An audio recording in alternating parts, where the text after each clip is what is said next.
if you look at the inflation and the interest that's out there now, it makes no sense to get rid of your asset. Is the loan that you have that's sub 5%, sub 4% is an asset. It's actually worth something because people would love to have it. So it's an asset. You can't get rid of your asset. So with like your sister, she ended up buying the new house and her payment is $3,000 a month for her townhouse.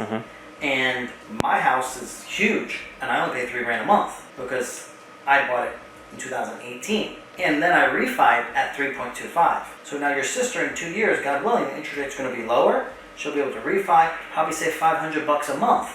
Now she has the same house with the $500 a month less in payment. And likely her property value is going to go up because when interest rates go down, property values usually go up. Now, in my scenario, I bought mine in 2018 and I purchased it, which at that point in time I thought I paid a lot for it, but I paid $475 for this house. Now it's worth probably $1 million. And what I did is from the interest rate that I initially got, I refinanced like a year ago at 3.25% interest.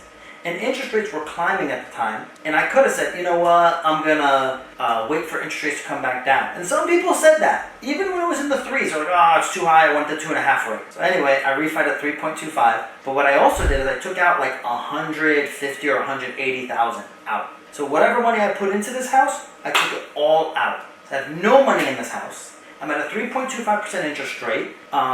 And I'm at like all in 5 bedrooms, I think 5 bathrooms, 3-car garage, 3/4 of an acre, pool, all in $3,000 a month. So when am I going to sell this house? They're going to say the market's going to crash. When am I going to sell this house? I actually want to buy another house for me to live in, but I want to buy, down south, closer to St. Pete, maybe Safety Harbor. I'm like, I can't sell this house. I might rent it. I might rent it for like $5,000 a month. I got no money in the deal. I'll clean $2,000 a month off of the property. I got Tesla solar panels. The solar panels, I got the loan on them earlier, about a year ago almost. I started the process. I have a 4% interest rate on my panels. Anyone else that gets these panels has to pay over, I think, 6 now. And my price was like at least 15% less than everybody else is paying for the panels now. So I'm at 15% less, plus I'm at interest rates that are 2/3 of what everyone else is paying. It doesn't, if you look at the inflation and the interest that's out there now, it makes no sense to get rid of your asset. Is the loan that you have that's sub 5%, sub 4% is an asset. It's actually worth something because people would love to have it. So it's an asset. You can't get rid of your asset. You can't get rid of your property at this point.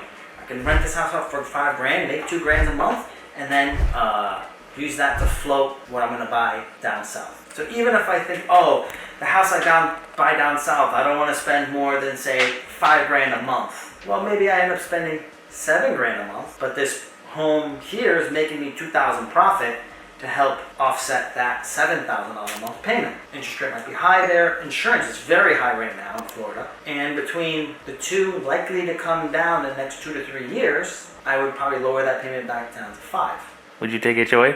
Would I take HOA? So if you're in like a skyrise, you have to take an HOA. But skyrises right now, it's hard to find buyers. So I'm actually looking at this brand new skyrise they're building in Clearwater on the water on Edgewater, and they're looking at selling a 3-bed, 3-bath with den, brand new. I think we have room for negotiation because they need buyers, and if they don't have enough buyers, they can't keep their loans.